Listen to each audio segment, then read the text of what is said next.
I just happened to come across this group of elderly residents who play pickleball, and so whenever I come through estate visits in this part of the estate, I'll drop by and just have a short game with them. 还是我开啊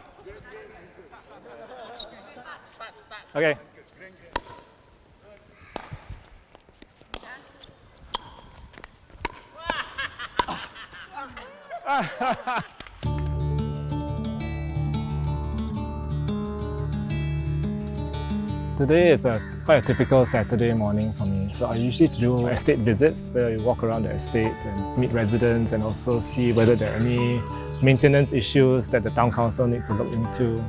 And then after that, we'll do some house visits. We'll go house to house, visit residents, ask how they are, and just get feedback from them. How are you? Okay, where's Mr. Tan?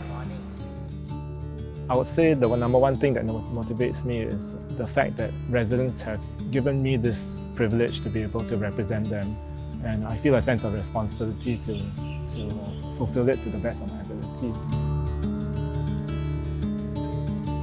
It's been a joy and a lot of sweat and tears as well, but I'm very grateful that the residents have given me this chance to speak up for them, to listen to their concerns, and I want to make sure I do the best I can.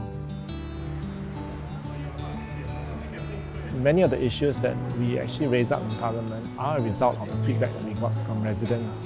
Because what we do is we'll listen to the feedback and we'll go back and assess and look at the policy to see whether really is there this policy gap in place. And if there is, then we'll actually raise it up in Parliament and we'll update the residents. Sometimes they'll have more feedback, so the loop continues. That's the way the system should work, where ground feedback is reflected in Parliament by their representatives.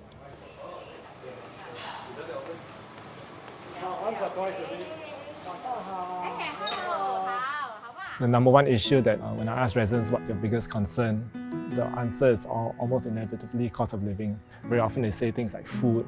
The cost of food has gone up quite a bit from previously. And so these are some things that we try and tackle as well in terms of helping them in their day-to-day expenses. Sometimes we need to make appeals for some financial assistance for them. Sometimes we need to provide some financial assistance for them. You joined the delegation led by the ruling party, then Israel. Was there also an opportunity to register your view on conflicts such as the Israel-Hamas situation? It was. I mean, it was a chance that I got to interact with the officials. And when it comes to foreign policy, it's important to realize that foreign policy is about securing Singapore's interests. What can we do in our relations with other countries that would be able to ensure that it is the best deal that Singaporeans can get in terms of economic growth, our influence and our security in the rest of the world. Amidst the ongoing humanitarian crisis in Gaza, how would you explain Singapore's approach to such sensitive matters to young voters? Firstly, I would welcome any young voters who are interested to talk about these issues and to come to my Meet the People session and we can have a good conversation on this. We are deeply concerned about the situation in the Middle East. It's one of the biggest concerns among Singaporeans in general, not just young people. There are lots of people who are deeply suffering. I got to hear that firsthand from some of them.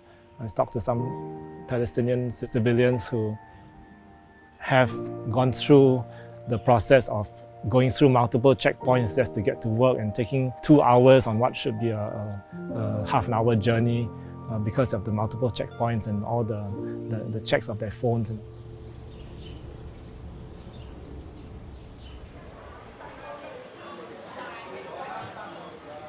哥，好啊！到现在到，你吃了没有？吃了。今天我可以下来。OK。好，拜拜。拜。然后访问啊。